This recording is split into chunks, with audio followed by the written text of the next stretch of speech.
Kapag si Bautang, pagkapoy ng Bautang. Sa araw na ito, aming dakilat makapangyarihang Ama, kami po ay lubos na nagpapasalamat sa panibagong yugto ng buhay na ipinagkaloob naman sa amin. Panibagong pag-asa at panibagong task upang magawa namin ang nararapat na gawin namin sa araw na ito bilang pagtugon, bilang pagsunod sa iyong kalooban. Isa sa mga appointed times na itinakda mo, Ama, upang aming sundin na inyong mga lingkod nagsisikap na may papamuhay ang mga ito. Sa araw na ito, aming dakilat makapangyarihang Ama, maraming salamat na patuloy mo kaming pinagbubuklod-buklod sa iyong pag-ibig at sa platform ng teknolohiya na pinapahintulot mo sa amin ngayon. At aming dalangin, patuloy naming dinadalangin ang aming mga kapatiran na nawalay sa amin physically. Ngunit Ama, kami naniniwala in due time, in your time, magkakasama-sama kami sa pagpupuri, pagsasamba at pagsunod sa inyong kalooban, practically, spiritually, and physically. Dalangin namin, Ama, na patuloy mo kaming gagabayan sa daan na itinakda mo sa bawat isa sa amin. Ang lahat ng papuri at pagsamba ay para lamang sa inyo, at maraming salamat sa bukas na pintuan ng kalangitan para sa aming pagpapasalamat at pagpupunyagi, pagsamba sa inyo. Sa pangalan mong banal na ibinigay mo sa iyong bugtong na anak, aming Aba Yahweh, at kami po ay nagpapasalamat in the holy name of Messiah Yahushua. Kita. Kita.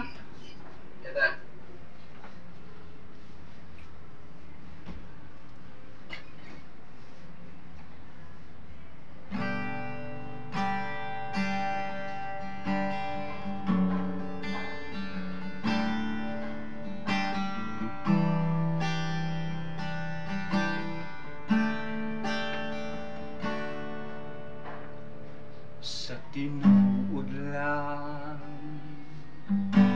ibari ako sa pagigugma nimo, tungod sa gipakita mo nga gugma ka nako. Ingon sa dili ako mahimutang kung malayo kanimo. Sa dili o dili ako mubiya kanimo. Sa tinuod lang, gibati ako sa paghigugma nimo, tungod sa gipakita mo nga gugma ka nako.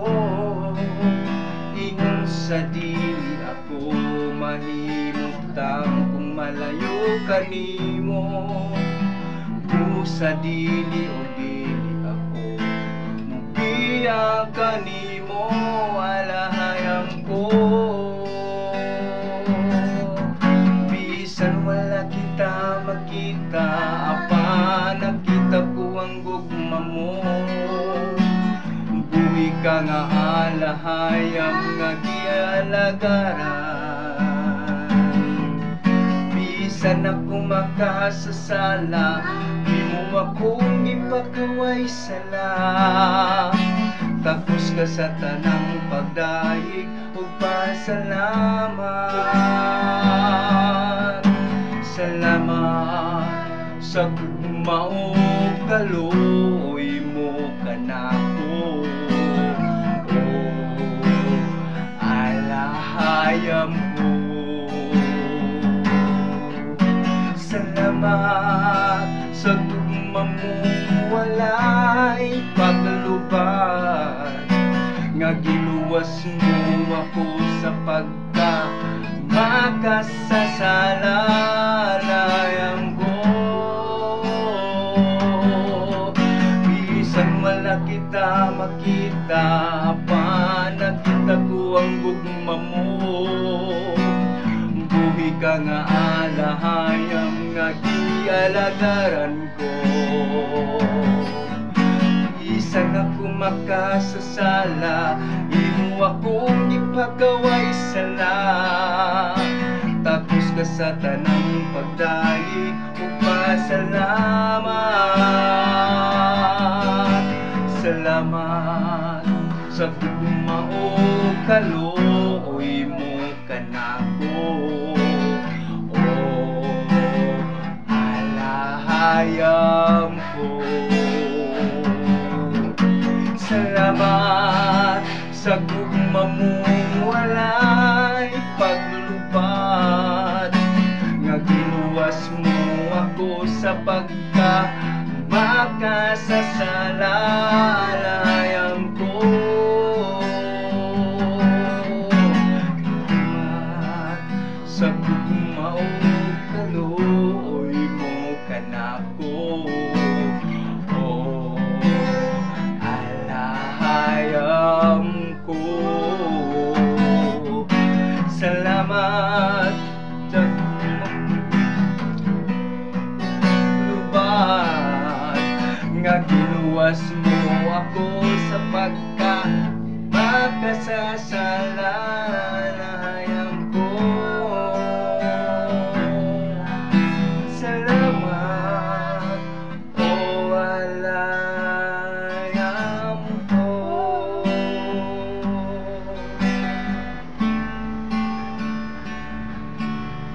In the shelter of thy wings, I will hide in thee, hide in thee. There is no other place that I would rather be, in the shelter of thy wings. And I will find your loving kindness, I will feel your warm embrace, I will hear your voice, and I will rejoice in the shelter of thy wings. In the shelter of thy wings, I will hide in thee, hide in thee. There is no other place that I would rather be, in the shelter of thy wings. And I will find your loving kindness, I will feel your warm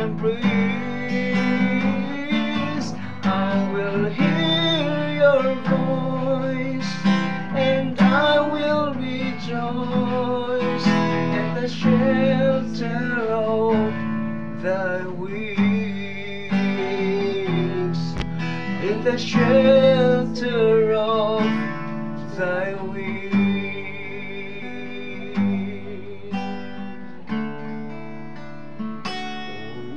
O Abba Yahweh, ikaw ang aking gabay. Pag-ibig na iyong inalay ay walang kapantay.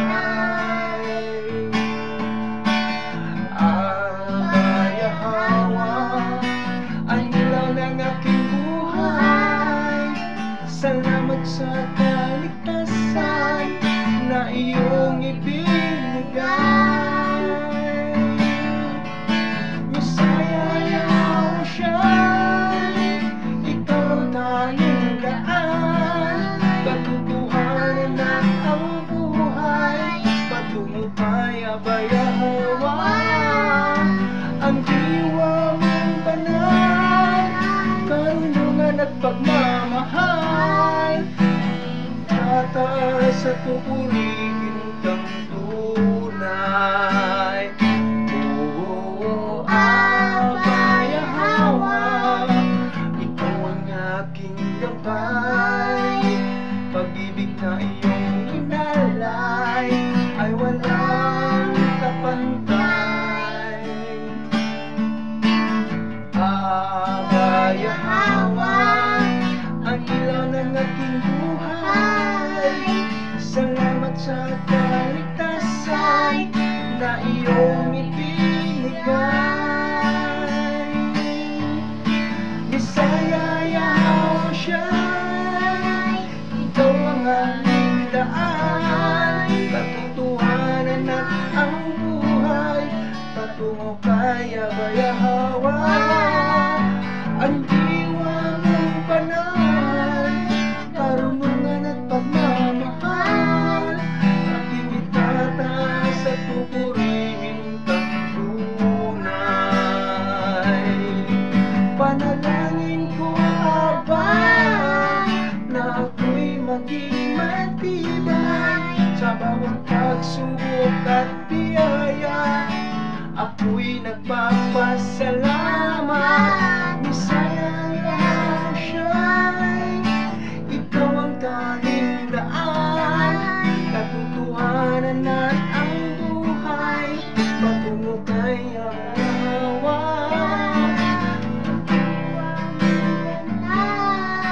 karunungan at pagmamahal.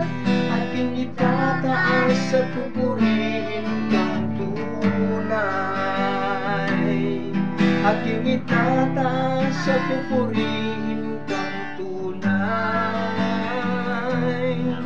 Aking itataas at pupurihin kang tunay.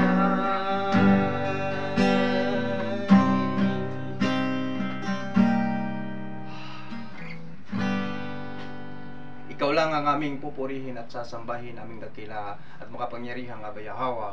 At ito'y aming dinadalangin at pinasalamatan ang lahat-lahat sa pangalan na banal mo na ibinigay mo sa iyong bugtong na anak, aming Messiah Yahushua.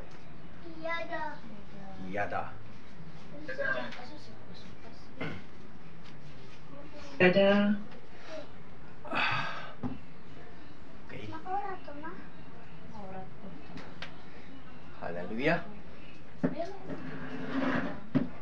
So, blessed be the name of our Alahayam, Abba Yahweh, at sa pamagitan ng kanyang anak na siyang ating tagapagligtas, Messiah Yahushua. So,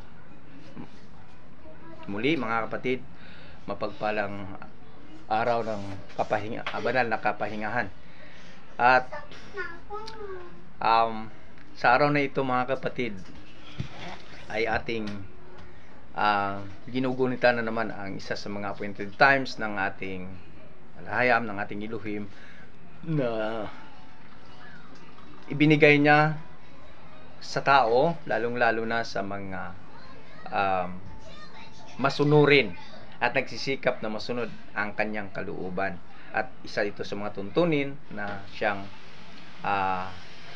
binigay ng ating Elohim. So,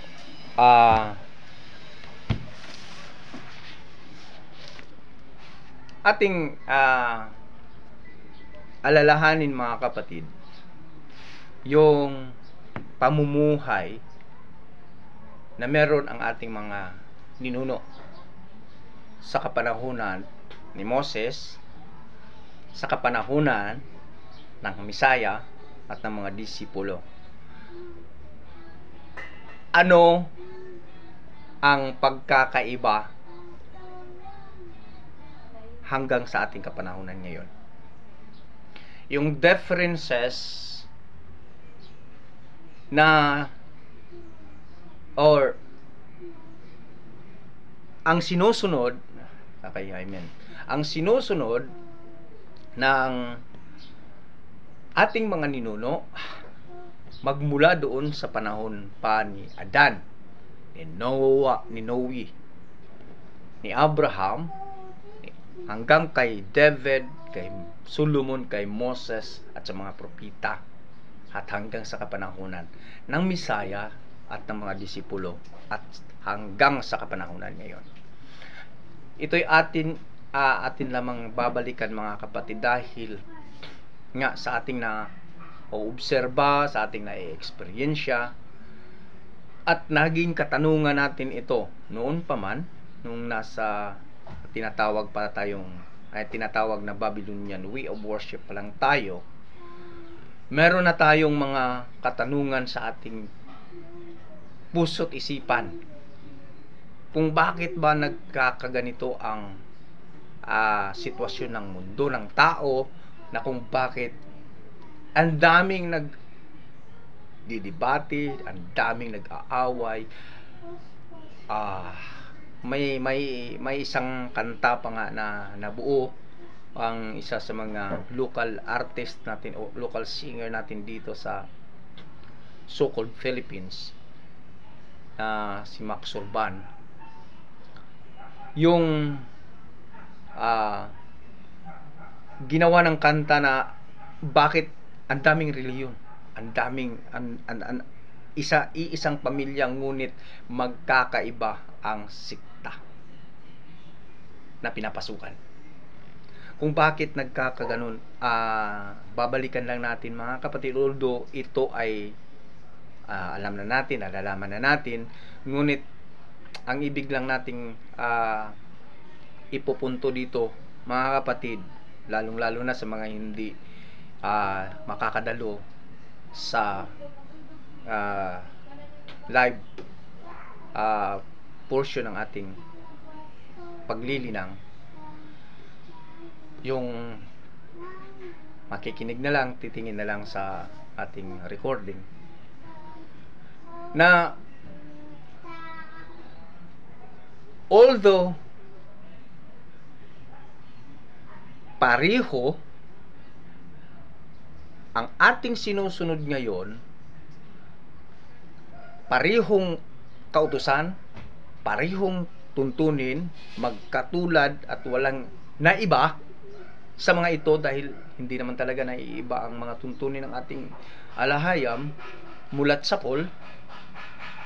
Ngunit ang iintindihin natin, kung ang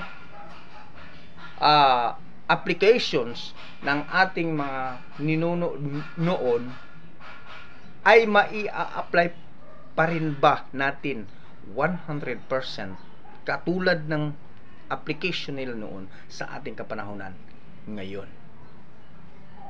Kaya ang daming commotions, ang daming suggestions, ang daming interpretations, at kaya nagkakalabo-labo, kaya nagkakagulo-gulo ang tao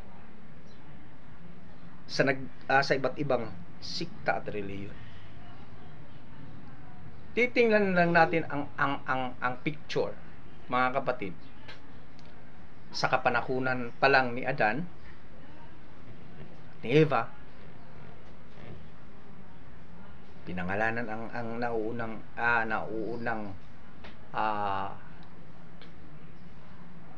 human being with a spiritual being with a human body na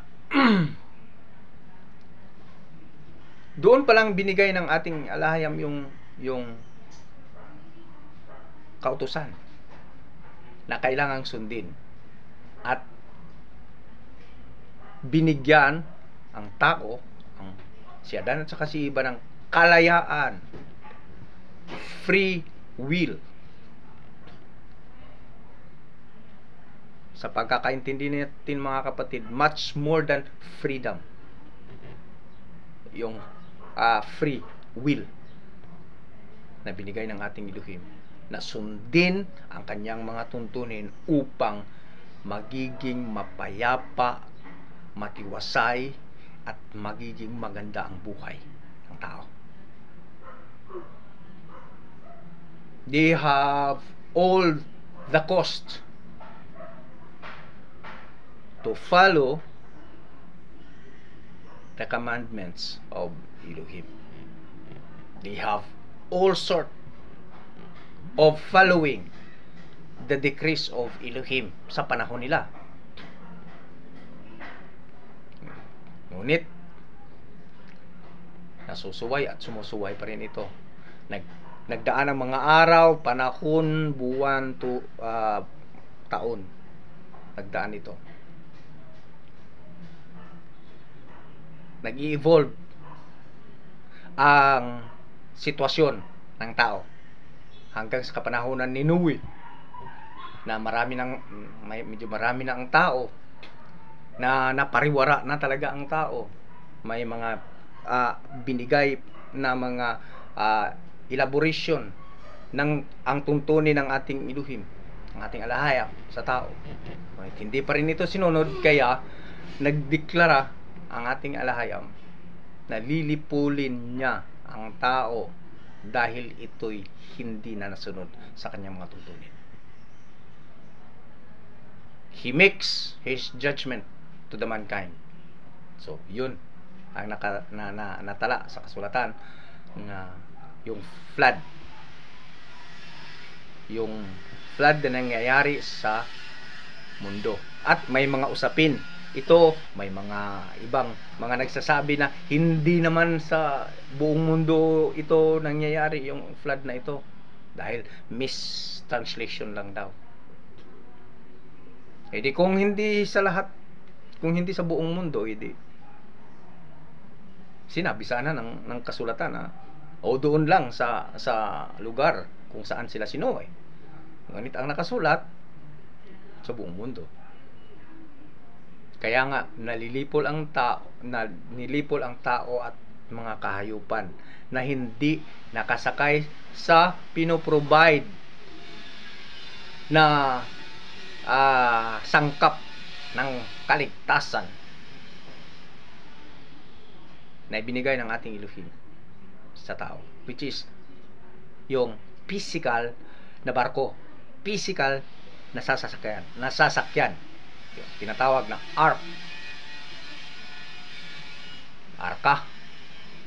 arka ni Noe, dahil hindi sinunod.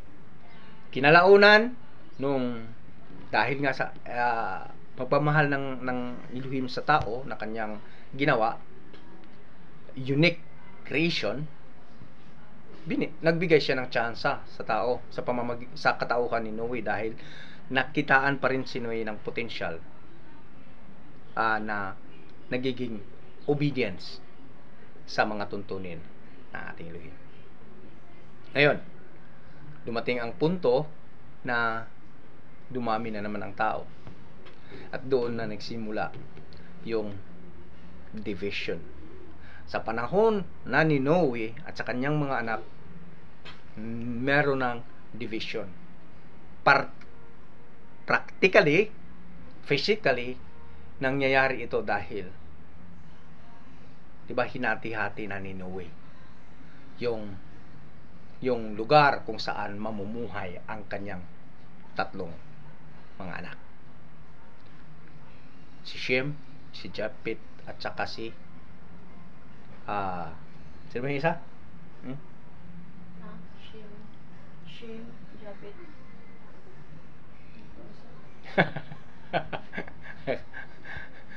Ham.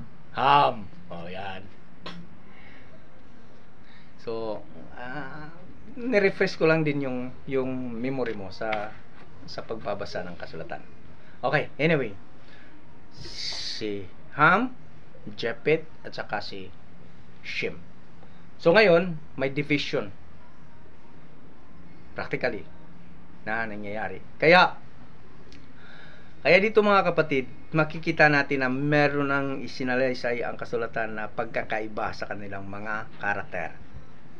May pagkakaiba na sa kanilang pagsunod. Dumaan ang maraming siglo. Dumaan ang maraming taon.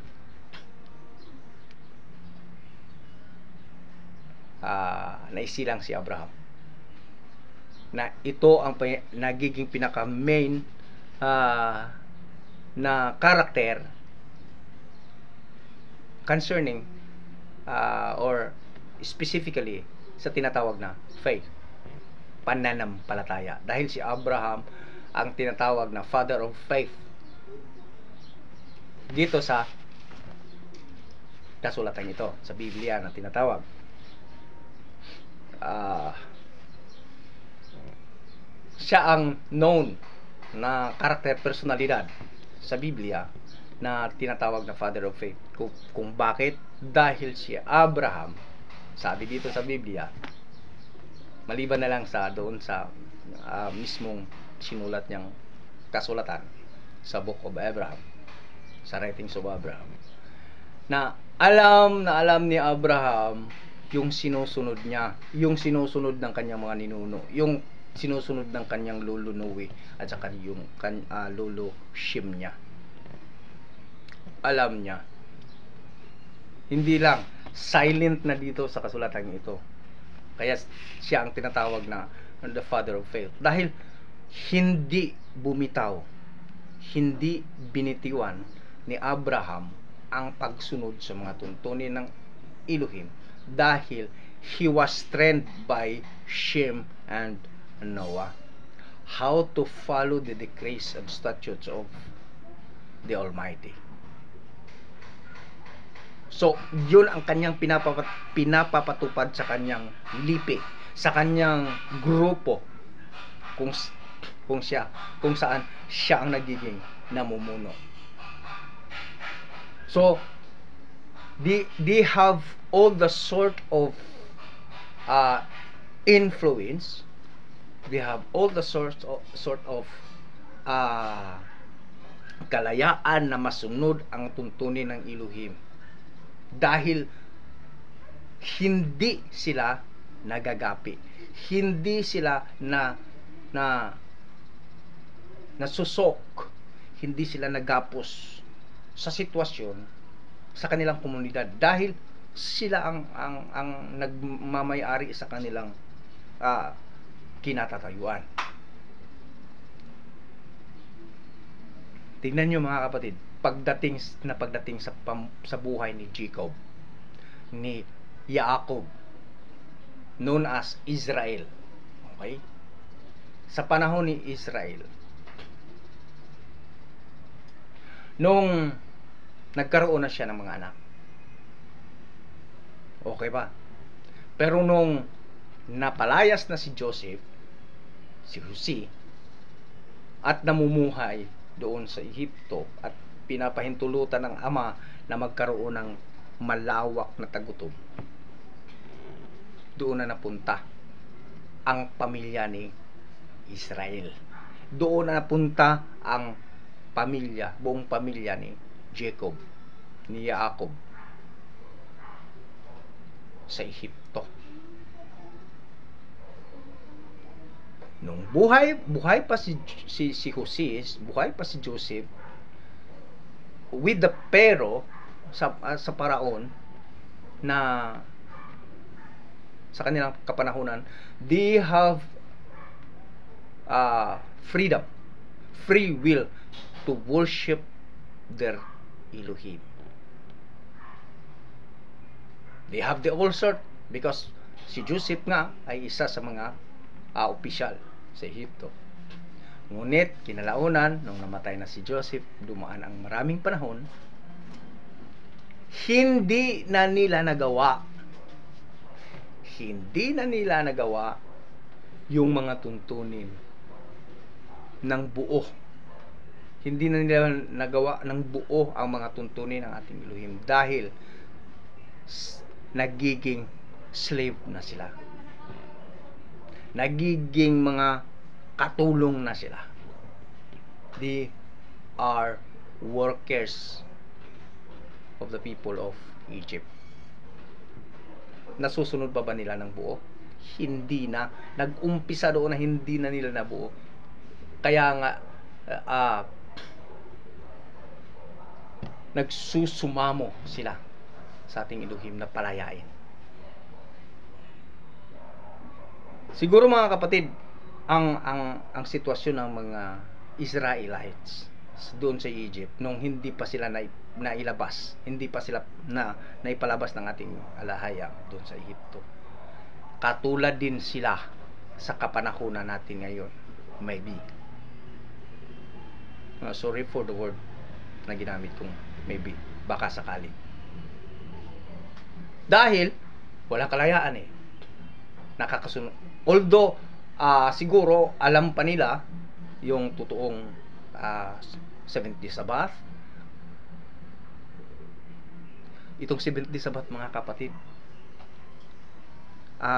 nauuna pa ito sa tawag dito, yung popular na 10 Commandments. Although nakapaloob ang Sabbath na ito, ang 70 Sabbath na ito. Ngunit noon pa, sa panahon pa ng unang Adam, sa panahon pa nila ni Adan, meron na sinusunod na ang 70 Sabbath. Yun sana ang maiintindihan ng mga kapatiran natin, yung ibang mga tao, na noon pa man kautusan na ang 70 Sabbath na i-observe ng tao at pakangbanalin ang araw na ito. Kumbaga, itong araw ng intimacy between the Creator and the creation. Genesis pa lang eh. And the Elohim rested on the seventh day, and he blessed this day, the seventh day, as a holy day. Pagninilay-nilay sa araw, sa ikapitong araw. So ibig sabihin mga kapatid, alam ng mga Israelites noon, dahil napapasa talaga ang mga tuntunin, itinuturo ito ng mga elders. So sa kapanahon ng mga Israelites, balikan lang natin mga kapatid ito, although sabi ko nga kanina, nalalaman na natin ito, pero may mga panahon na nalilimutan, nakaligtaan, diba? It is a sort of refreshing of our pagsunod. So, sa panahon ng mga Israelites, dun sa Egypt, maybe katulad din ang kanilang sitwasyon sa ating kapanahunan ngayon, na nawala silang kalayaan na totally 100% na ma-observe nila ang Sabbath, yung 70 Sabbath. Dahil uulitin ko mga kapatid, dahil nalaglag nga si Kuya Oti, yung 70 Sabbath alam na ng mga Israelites, although hindi pa binigay, hindi pa sila nakalabas sa Egypt, alam na nila at sinusunod na nila ang 70 Sabbath dahil ulitin ko lang, mula pa ito nakautusan sa panahon nila ni Adan. Dahil nga in Genesis pa lang kautusan na ito ng ating alahayang. Okay. So panahon nila sa Egypt na sila ay mga slaves, mga mga utusan lamang, hindi nila nasunod ito ng 100%. Ngunit nasa isip at puso pa rin nila na may i-observe silang 70 Sabat.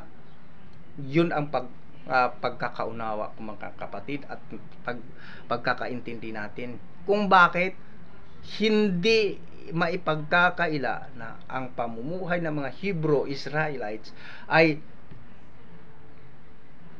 itinuturo ng mga elders ang mga tuntunin ng Elohim, kagaya sa buhay ni Abraham. Mulat sa pool, he was trained by Shem and Noah, dahil nagpang-abot pa si Abraham at saka si Noah. Yun ang mentor ni Abraham, kaya nga masunurin si Abraham nung sa kanyang kapanahunan na kahit hindi niya nakikita pa practically, physically ang Elohim, sumusunod na siya kapag may inuutos, at ang diwa niya mismo ang nagsasabi at nagko-confirm that galing ito sa spirito at diwa ng alahayang, kaya siya nasunod. So ngayon, mga kapatid, ang pinupunto lang natin dito ay ang pagsunod, ang essence ng obedience. Kaya nga tingnan natin ha. Kaya nga kung bakit ang ating Elohim, ang ating alahayam ay nakikinig sa pagsusumamo sa mga sinasambit, mga daing ng mga Hebrew Israelites doon sa sa Ehipto. Kung bakit niya pinadala si Moses. Diba? Sabi niya kay Moses na pinapakinggan ko napapakinggan ko ang mga daing ng aking lipi. Diba? Bakit nakinig ang ating Elohim? Dahil in their hearts and minds, in their spirit, nagsusumamo pa rin, sumusunod pa rin kahit na nasa Ehipto sila, gapos sila sa trabaho, wala silang kalayaan. I believe na sa panahon ng Sabat, dahil alam nila ang Sabat, ang 70 Sabat, kahit nasa trabaho sila, they are observing, they are worshiping, and they are acknowledging the statutes of Elohim. Yung pinaka-essence nito, kaya nga pinapakinggan. Alam nyo, mga kapatid, ang sinasabi natin ito, ako man mismo, I'm very amazed na bigla itong pinapaalala ng ating Elohim yung sitwasyon ng mga Israelites, ng Hebrew Israelites dun sa Egypt, patungkol concerning to this specific 70 Sabat. Paano sinunod? Dahil hindi naman nakasulat specifically sa kasulatang ito na sila'y nasunod sa 70 Sabat. Ngunit kung i-analyze natin mabuti, mga kapatid, ang pamumuhay ng mga Hebrew Israelites, they are very strict sa pagsunod sa mga tuntunin ng ating Elohim, dahil sa hapagkainan nila, yun ang kanilang pinag-uusapan, yan ang kanilang mga sinasabi, tinuturo sa kanilang mga anak in their family times. Pinapasa-pasa ito sa mga elders. Kaya, mga kapatid, ang pinaka essence ng obedience, to observe the appointed times of our Elohim, hindi hadlang ang mga sitwasyon, hindi hadlang ang hindi hadlang ang mga sitwasyon na meron tayo, kundi ang alalahanin natin yung paano natin mabibigyan ng kaluwalhatian, paano natin mabigyan ng kasiyahan ang ating Elohim. Kahit nasa trabaho tayo, kahit nasa pag-aaral tayo, nasa eskwelahan tayo, kahit saan man tayong sitwasyon, hindi man natin hawak ang ating mga oras, ngunit alam ng ating Elohim paano natin siya pinangangaralan, paano natin siya binigyan ng papuri at pagsamba at pagsunod sa kanyang mga tuntunin. Ito ang nagiging kaya may mga grupo din, may mga ibang kapatiran din tayo noon na napupunta sa ganung premise, napupunta sa ganung mga pag-iintindi na kailangan talaga nating sundin kung ano ang nakasulat sa panahon nila ni Moses. Paano natin masunod? Sige nga. Paano masunod ng lahat ng mga kapatiran, lalong-lalo na yung may mga trabaho sa gobyerno, sa mga pribadong kumpanya, sa mga nag-aaral. Hindi naman tura konstitusyon ang sinusunod ng bayan na nandyan tayo. Kahit nga dito sa dito sa tinatawag na Pilipinas. Kahit sinasabi pa nilang this is one of the democratic country. May tuntunin kang sundin na pamamalakad sa government or sa private institution na nandyan ka. Paano masunod? Kagaya ngayon, 7th Sabbath, kailangan mo talagang mag-absent for the whole month. 4 na bisis mag-absent ka ng mag-absent para masunod mo. So, mako-conflict ang sinasabi ng Misaya sa kanyang kapanahunan na kailangan din nating sundin ang pamahalaan na itatag dito sa mundo. O paano 'yun? 'Di ba? Merong tawag dito, yung pagbabanggaan. Kaya maraming debate ang nangyayari sa iba't ibang sikta ng lipunan. Paano sinusunod ang kasulatan? Ngunit kung iisipin at iintindihin lang natin mabuti at papakinggan natin ang espiritu ng alahayam na nangungusap sa ating mga espiritu, dito natin maiintindihan yung sinishare ni Kuya kanina. Pinapaalala para ni Kuya na isang paksa ng kasulatan na nagsasabi ang Misaya na ang Sabbath ay ginawa para sa tao, hindi ang tao ginawa para sa Sabbath. Dahil alam ng ating Elohim na sa darating na mga kapanahunan, sa ating kapanahunan ngayon, in the last days of the end times, iba na ang nagiging sitwasyon ng kanyang lipi. Dahil pinapahintulutan niya, dahil ang tigas-tigas talaga ng ulo ng mga Hebrew. Hindi lang yung tribe ni Judah ang matitigas, pero talagang matigas ang matigas yun.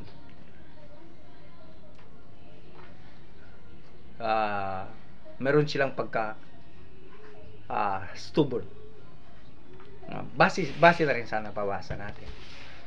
Ngunit yun nga mga kapatid, alam ng ating Elohim ang mga sitwasyon natin, kaya nung pinadala niya ang Misaya sa tao, ito na ang perfect example on how you do, on how you did, on how you follow my decrees and statutes. Napupulaan niya ang ating Misaya ng mga iskriba at mga parisiyo dahil sa panahon ng Sabbath. Ewan ko kung yung Sabbath na sinasabi ng mga Parisiyo kung yun pa ba ang totoong Sabat, okay, na itinakda ng Elohim, kung nasusunod pa ba nila ng husto yun. Kaya sinabi ng Misaya, oy, mga tao, di ba? Ang Sabat ay ginawa para sa tao, hindi ang tao ay ginawa para sa Sabat. Ibig sabihin, hindi magiging gapos o bigat ang pagsunod sa Sabat sa tao, kahit siya ay may kompromiso or nagagapos siya sa sitwasyon ng kanyang lipunang ginagalawan. Hopefully mga kapatid, ito'y maiintindihan ng karamihan, na hindi mami-misconstrued, hindi mami-misunderstood itong sinasabi natin. Hindi nila masasabing, sabi nyo hindi tayo mamumuhay ng pamumuhay na yung highway of life. Yes, hindi tayo mamumuhay ng katulad ng pamumuhay ng mga nasa sikta ng highway of life. Hindi. Susundin pa rin natin yung mga tuntunin ng ating Elohim. Ngunit in specific topic, itong 7th day Sabbath. Kaya nga ang Misaya mismo ang nagsasabi, ang tinitingnan ng Ama ay ang puso ng tao. Dito siya nakatingin. Yung desire, yung kanyang adhikain, yung kanyang mga gustong gawin na hindi niya physically magagawa ng dahil sa sitwasyon. Kaya sinabi ni Apostle John, sa pamamagitan ni Apostle John, sinabi ng Misaya that our Elohim is love. Bakit? Ibinigay talaga niya ang kanyang supernatural na pagmamahal sa tao. Dahil kahit napakatigas ng ulo, ang tigas-tigas ng ulo ng tao, kagaya nung naipasa kong video clip sa GC natin na ang tigas-tigas ng gate, pero parang mas matigas ang ulo ng kambing. Ay, hindi, kambing ba yun o karnero? Pero ewan ko kung karnero yun o kambing, di ba? Kahit ilang pieces niyang inuuntog ang ulo niya, dahil ang buong pagkaakala niya may kalaban siya na kaparihan niya. Kahit ganun katigas ang ulo ng tao, ang ating Elohim ay gumagawa palagi ng remedy upang maibalik niya ang tao sa original niyang plano, to live in this earth eternally, na yung pamumuhay na may kagalakan, pamumuhay na may totoong kapayapaan at katiwasayan eternally.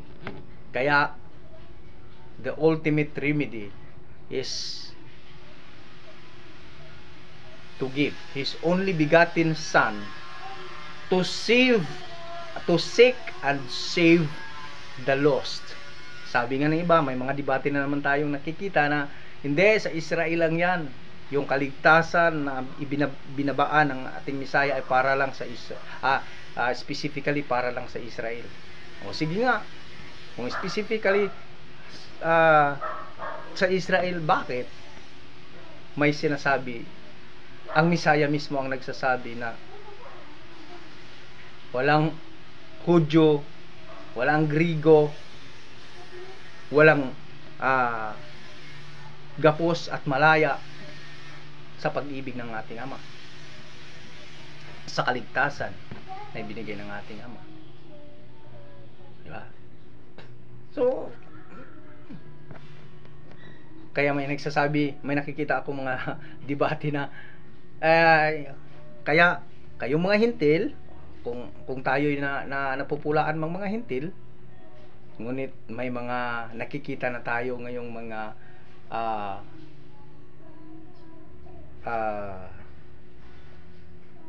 proof na malaki ang posibilidad that we are the descendants of the Hebrew.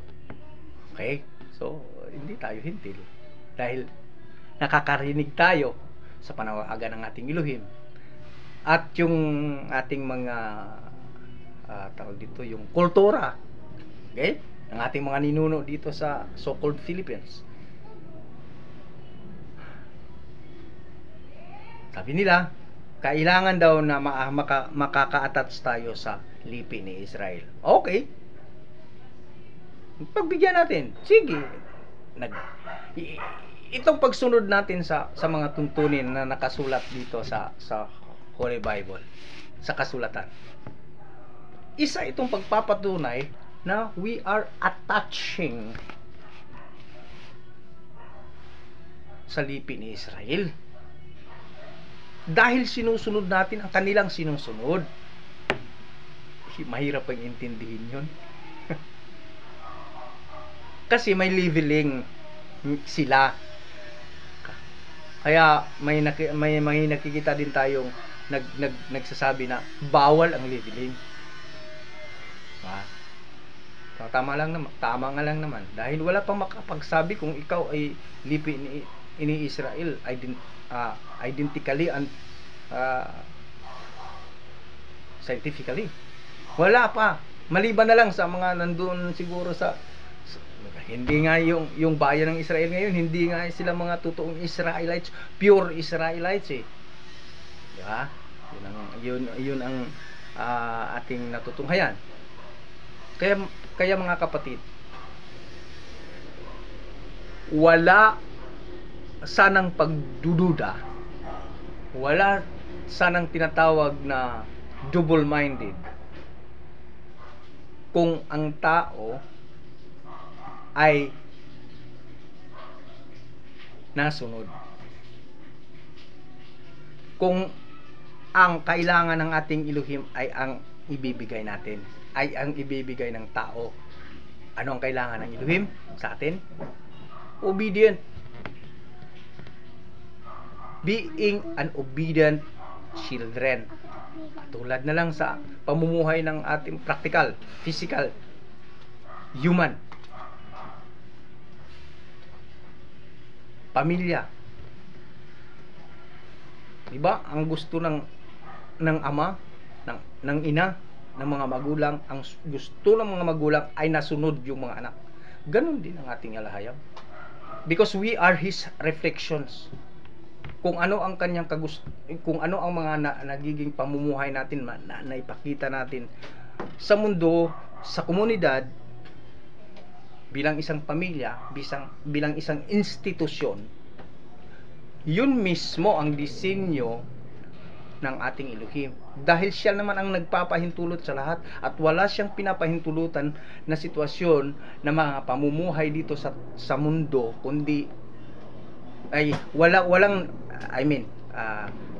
parang nauna walang mga sitwasyon at pamumuhay dito sa mundong ibabaw na ito kung hindi pinapahintulutan ng ating alahayam.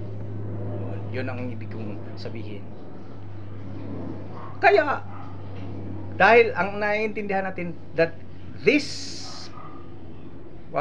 situations na meron tayo, na meron ang tao, is a glimpse on how the human or the people we live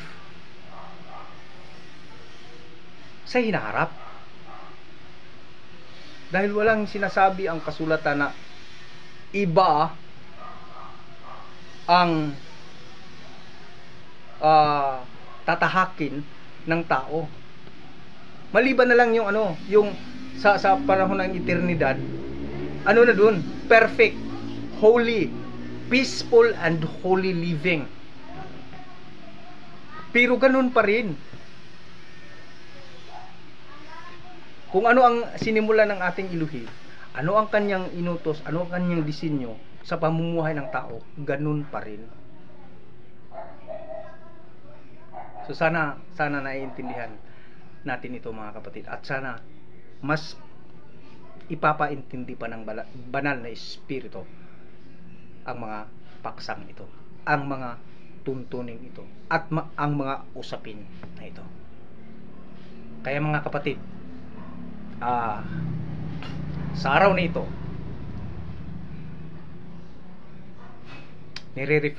nire-refresh lang natin ang ugat ng kung bakit may mga iba't ibang interpretasyon concerning to the Sabbath or to the seventh Sabbath day, na paano ito susundin, paano ito ipapamuhay. Be blessed and shalom.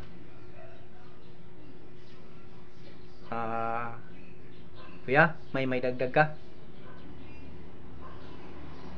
Kung meron.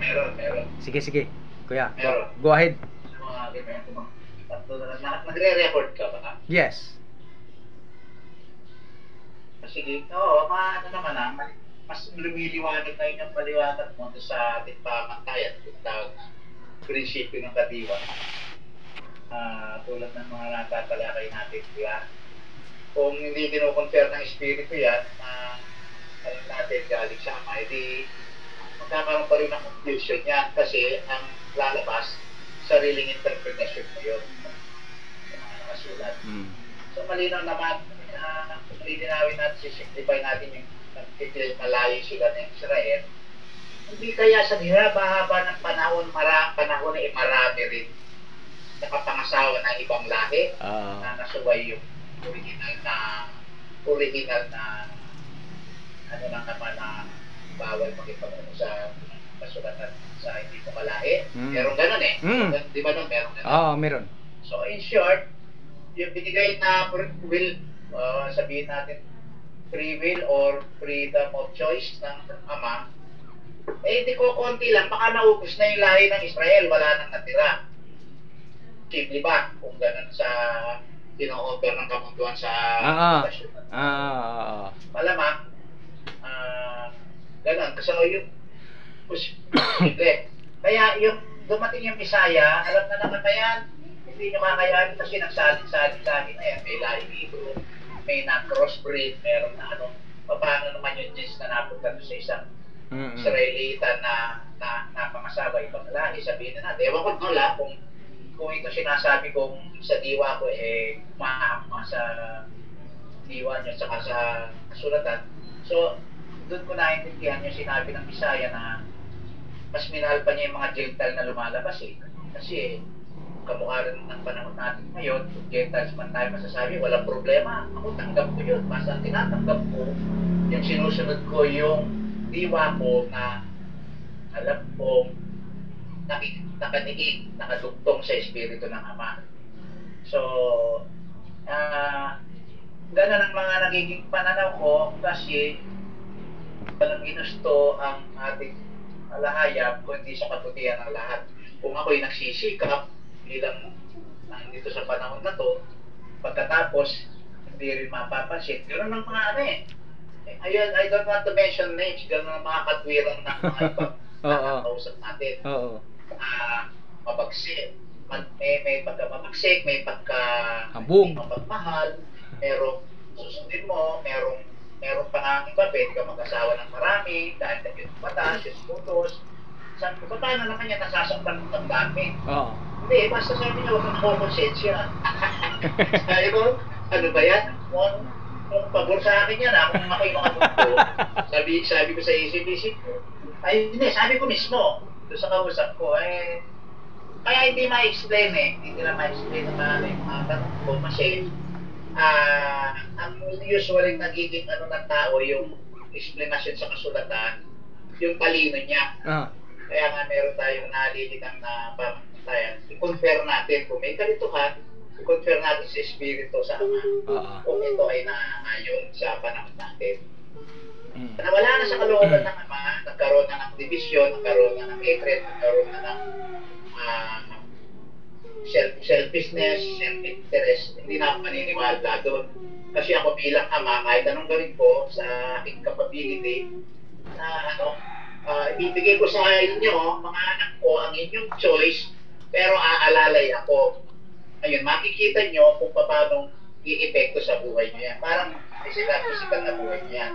Basta ang akin, bilang Ama, physically, gusto ko kayong mapabuti. Ganun din naman ang ating Ama. Kaya ang mabigat sa ating Ama, yung kanyang pinapangako kung buhay na walang hanggan, na itong physical hindi mo na mararamdaman.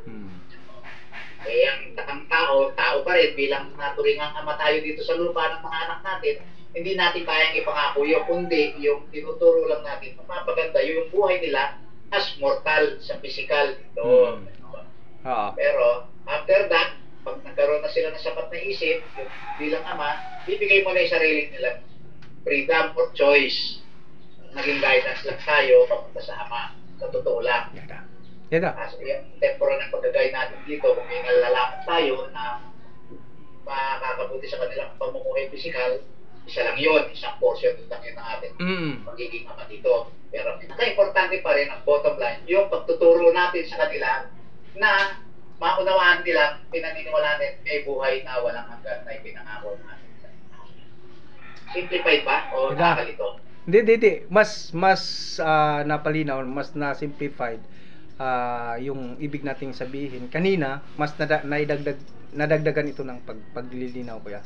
Na yung sinabi ko kanina na we are the reflections of our Creator. Na kung ano man ang ating pamumuhay ngayon, yun ang kagustuhan din ng Ama, ngunit na mas ay nadagdagan mo pa ng mas precise na bilang nasa mortal tayo, 'di ba? Sana maintindihan ito ng mga anak, ng mga kapatiran din, na bilang Ama tayo sa physical. Basta ito, ang masasabi ko, yun. Meron tayong pinaniniwalaan, kahit nagbabata tayo, nagtsatsaga, nagsisikap bilang mga kapatid, ilan lang tayo, o sino man, tahimik, tapos nakikinig, nakakatag sa buhay nila. Basta tayo nagsisikap sa gabay ng Ama, wala tayong tatangi rin bilang tao sa ating mga kapatiran o kakilala o mga nakasama. Kung hindi, panindigan natin itong ating napapatunayan upang magkaroon naman tayo ng tunay na direksyon. Ang nangyayari, kung sino mapunta, ganon, kung ano napupulot nila, ang nangyari ganon, ang gawat-amatan. At higit sa lahat, yung talino nila ang pinaiiral kasi mga degree, di ba walang kababae nyo? Walang may pride yun. Kasi sabihin ko sa'yo, Uy, Kuya Noli, ano ako ganito lang ako. Mas naintindihan ko sa iyo ang mga kasulatan. Kasulatan nga yan eh. Iba nga naman na kasulatan nga eh. Magaling ka nga. Kaya nga magaling ka kasi nag-aral ka, matalino ka, kaya mong pilit-pilitin. Hugot dito, hugot doon. O sige, tingnan natin. Tayo pamumuhay mo ba yan? Ganun yun eh.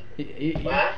Yun ang importante. Nung araw pa, ang Ama ba, gumawa ba ng kung may mga ang Ama ba mismo ang sumulat ng mga kasulatan, gumamit lang siya ng mga ibang tao doon sa kanya-kanyang panahon. Pero ang nangyari, ang pinagsama-sama ng mga scholar, yung mga salita, nag-rapol-rapol na kasi magkaroon na ng iba-ibang interpretasyon.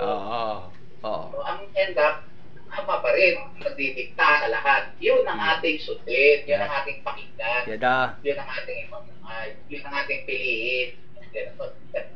Pero ako, yun ang akin kakapatid. Kung sino man nakikinig dyan, meron tayong salita, bato-bato sa langit, ang tamaan, o magagalit, o makukulang sana. Kasi, respeto bilang isang naghahanap, nagsisig, o nagsisikap, nagtutuklas, hindi yung nagsisikap. Ganun lang. Kasi di ba may pag-ibig na kapalooban? Yada. Bakit? Sino bang makakarok sa kagustuhan ng Ama kung Oh. Espiritu at binigay niya sa atin? Oo. At saka yung kanyang kalooban. Yada. Daming sitwasyon. Oo. Pinupurify tayo ng Ama. Nawawala lang ng tsaga yung tao. Yung- Tapos pahihiralin yung katalinuhan. Yung kanilang pride. Pride. Hindi, ganun talaga. Oo, oo. Maranas na rin ako ng ganyan. Pero siguro lamang lang ako ng konti kasi dahil humihingi ako ng wisdom. Kaya madali sa akin, hindi ako tumatagal sa mga negatibong bagay. Yada. Sasagot naman, mabilis na ang sagot kasi malapit na eh. Kumbaga, yun na mismo ang sinusunod mong Direksyon. kalooban, kaya Oo. yung mga pangako nandun eh. Oo. Malapit na. Nag-request ka, parang ang bilis na, parang normal na. Totoo. Wala nang mga ibang touch sa diwa mo kasi kung hindi, yung mga bagay na hindi mo alam, ang Ama pa rin ang nakakaalam. Yada. Submit ka lang. Yada. Yada. Submit ka lang. Yun ang pinaka... Kulang ka sa lakas, napapagod ka, nawalan ka ng kontrol, humingi ng tawa, tapos sa susunod, huwag na mangyari yan. Ama, bakit po ganun? Nag-focus ng division. Yun. Ito yung pampalalim sa akin. Ah. Pag tinuloy-tuloy mo, hindi ka nakakaalis. Wala. Sabi nga ng Misaya, kuya. Ito yung mapapatunayan ko talaga sa doon. O, di ba? Yun nga ang sabi ng Misaya, kapag kayo ay natatakot, kayo ay napapagod, hali kayo. I will give you rest. Learn from me. Oh, yun ang sinabi ng Misaya. Kaya wala pa rin pag hindi na naaarok ng isipan natin.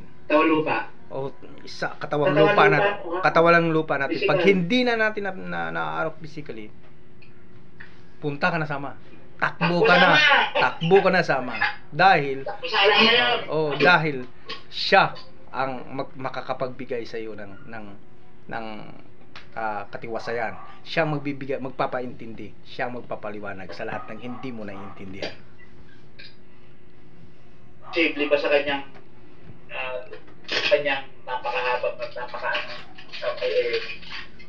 mas pabura ka niya, mas spoiling ka niya.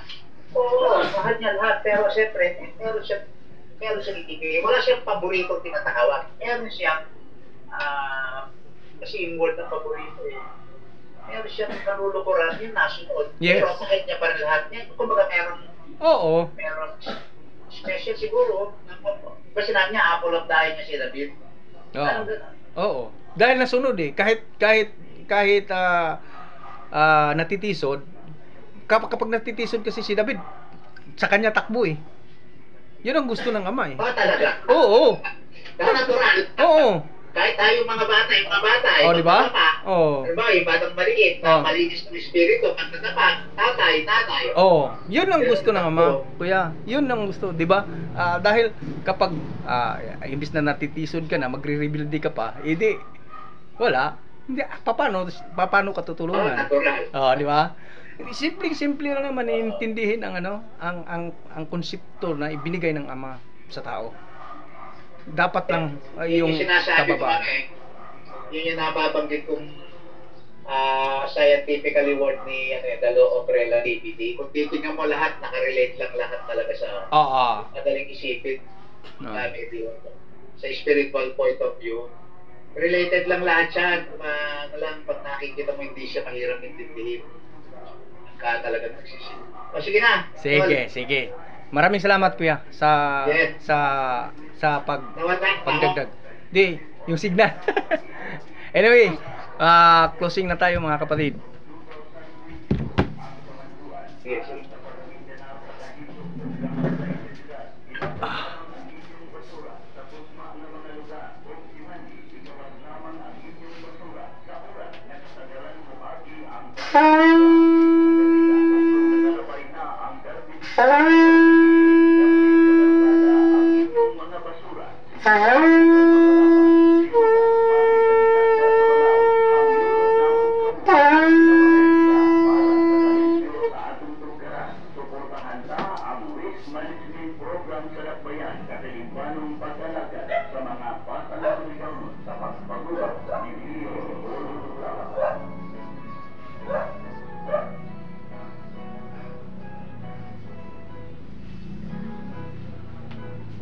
Sa iyo lamang namin ibinabalik ang lahat ng papuri, pagsamba, at pagpupuri, aming dakilat makapangyarihan kabayao. At kay aming dinadalangin, pinapasalamatan sa banal mong pangalan na binigay mo sa iyong bugtong na anak na aming tagapagligtas, Messiah, Yahweh Shai. Yada. Yada. Tada. Yada. Happy Sabbath po. Happy Sabbath! Sama. Happy Sabbath. Maraming salamat, Iha.